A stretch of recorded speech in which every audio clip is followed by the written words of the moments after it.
Timnas Indonesia U17 menang 2-0 atas Afghanistan di laga terakhir grup C Piala Asia U17. Hasil ini memastikan Garuda Muda finish di puncak klasemen grup C dengan 9 poin. Bagaimana perjalanan pasukan Novarianto dan target selanjutnya? Berikut ini ulasannya. Timnas U17 menutup penyisian grup C Piala Asia U17 di Arab Saudi dengan meraih poin sempurna 9. Setelah berhasil menaklukkan Korea Selatan dan Yaman, di pertandingan terakhir, Timnas mengungguli Afghanistan 2 gol tanpa balas. Namun hasil itu tak diraih dengan cara mudah. Anak-anak asuh Novarianto baru bisa mencetak gol ke gawang Afghanistan pada menit-menit akhir babak injury time. 2 gol kemenangan itu dicetak Fadli Alberto dan Zahabi Goli. Kemenangan atas Afghanistan membuat Indonesia kokoh di puncak klasemen.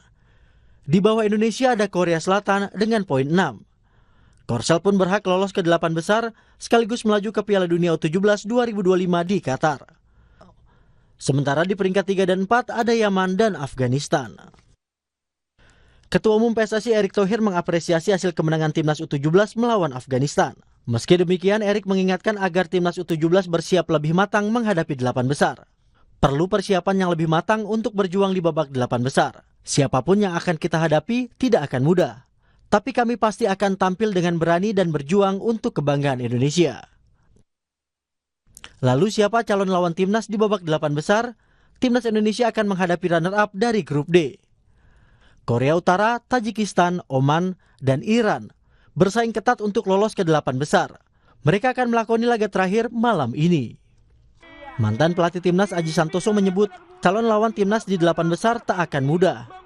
Karena itu belajar dari pengalaman melawan Afghanistan, Aji meminta Timnas memperbaiki organisasi pertahanan dan juga pemain harus mampu membuat keputusan akhir yang tepat ketika memasuki pertahanan lawan.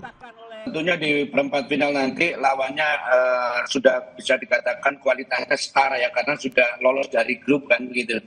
Kemarin ketika pertandingan terakhir dini hari saya melihat ada beberapa yang perlu diperhatikan oleh tim pelatih, terutama di sistem organisasi pertahanan.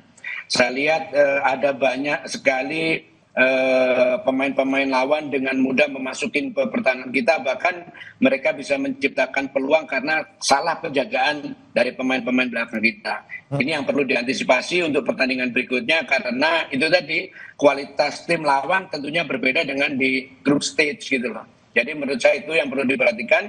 Satu lagi menurut saya juga masalah itu tadi, keputusan ketika pemain-pemain kita memasuki sepertiga pertahanan lawan, itu keputusannya nggak boleh salah. Pencapaian Timnas U17 patut mendapat pujian. Namun perjalanan untuk mencapai prestasi maksimal di Asia dan dunia masih panjang. Evaluasi dan perbaikan harus terus dilakukan. Tim Liputan Kompas TV. Dari grup A Piala Asia U17, saudara, Thailand harus mengakhiri laga dengan kekalahan atas Tiongkok 0-2. Bertanding di Stadion Okat Sport Club, Tiongkok langsung tancap gas saat jumpa Thailand di penyisian grup A Piala Asia U17. Kebuntuan baru terpecahkan di babak kedua. Eksekusi penalti Bunyamin menit ke-56 membawa Tiongkok unggul 1-0.